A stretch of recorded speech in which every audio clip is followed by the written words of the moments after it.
but we're also at a point where we've got two major projects ongoing. They're deep into the detail with us on those, and it just doesn't make any sense to me to move out those two projects. I'd like to put forth a motion that we approve the 2-year extension with no annual increase. This government's stance or position to dictate within the contract that has been signed, to dictate what has gone on in the past or anything of that nature as it relates to subcontracts. When you're dealing from a contractual standpoint, this is law, this is not Alvin Mason, I happen to be talking, but I'm talking about what the law is. We are contracted in with a prime contractor. It is not for us to micromanage or to dictate to that prime contractor what he or she should be doing with their personnel, whomever they choose to spend the money that was awarded to them on their contract, what they do with that money and how they choose to spend to the subcontractor. From a legal perspective, I'd like to hear our general counsel speak to the issue of dictating to the prime contractor whom this government is contracted in with, dictating to them how they spend their money with subcontractors and so forth. Sure, well, the word dictating is not what I would use. Obviously, there's an option for the city to renegotiate any existing contract. If it's a new procurement, obviously we have our local small business program, and there are some requirements of that program that can be required by any new bidder, but those would be done in accordance with that procedure. Obviously, parties can negotiate any time, but... Thank you, Mr. Chairman. I'm here in no way to change the wording of the contract whatsoever. As a matter of fact, I do support Heery. They are a good company, but at this time in life of this contract, except for renegotiation, this is the time where we could actually speak. Or set up that the function, the community liaison function, is answerable to Heery. But in page 28 of the October 2003 presentation that was made to the Commission, in the organizational structure that was proposed by Heery and understood that everyone, including Heery International, is answerable ultimately to the Commission. Would that be correct in your contract? Yes, sir. I'm not here to challenge the wording of the contract. What I'm here to question is the multiplier that was used on the subcontract. Was it feasible to use that method when they not employed? And if it was not feasible, I would hope that Heery, being a corporation like it is and a very honest and well working with other cities, will rebate Augusta Richmond County for that said due money based on whatever hours both Duke and Mr. Gallop and Associates has y'all had charged over the years. And any kind of savings that you could give the city, and we do appreciate the 1% plus that you have done in these past 2 years. Hey, Mr. Williams. Thank you, Mr. Chairman. But we wait every time as if we don't know what's going on. This is our first rodeo, and this ain't my first rodeo. I missed one meeting in 8 years, and I ain't missed no meeting this year. But I know when contract starts, there's an end date, and then there's projects. But we always get up, well, I don't know what to do now. The train running loose, we don't know how to stop it. And I got some problem with that.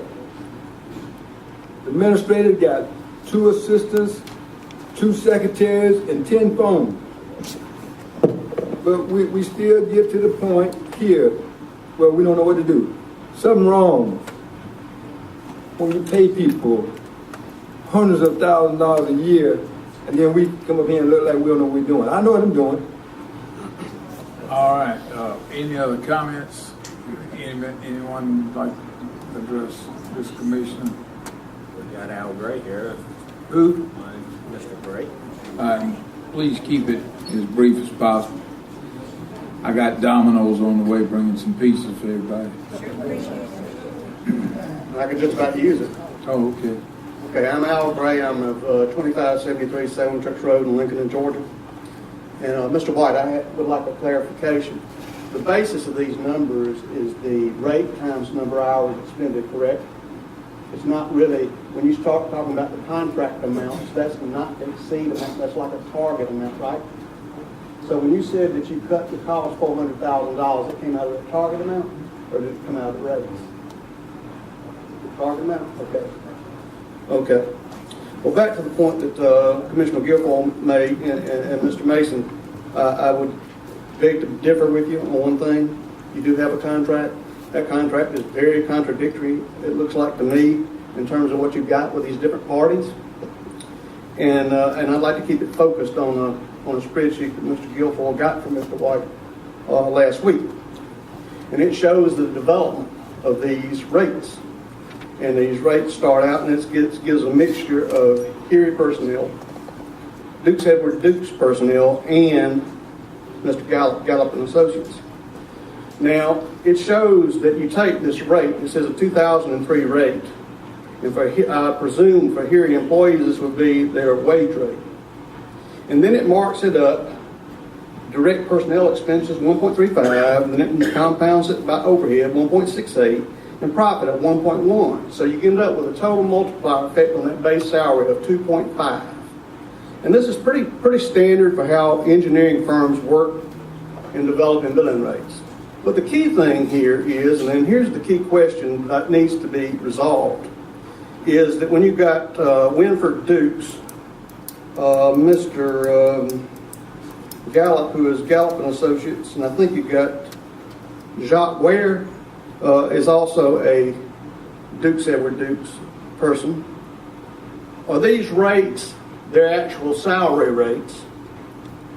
Or are they the billing rates that Heery is getting from these participants?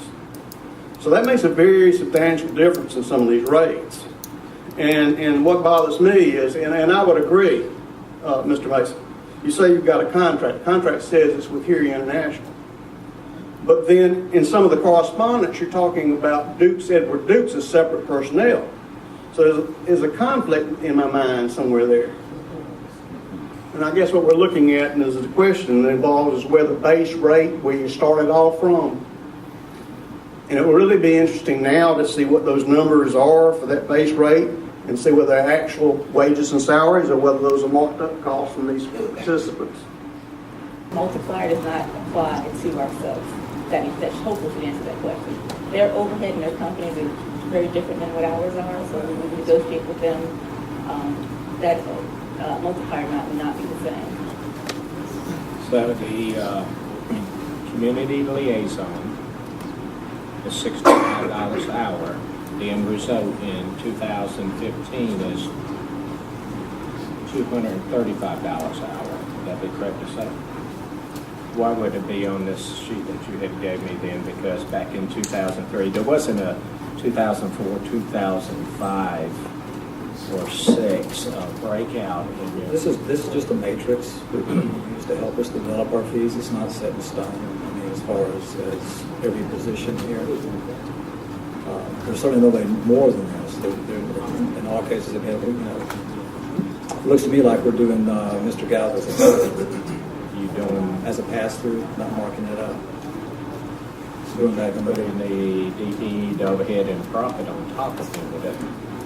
If it wasn't, well, if you were looking at this, but like I said, that's not what we're actually billing y'all for. Why would you give us a schedule that's not correct? So all the information we receive from you is not accurate? For the most part it is, but there are exceptions like everything else. We have a motion and a second.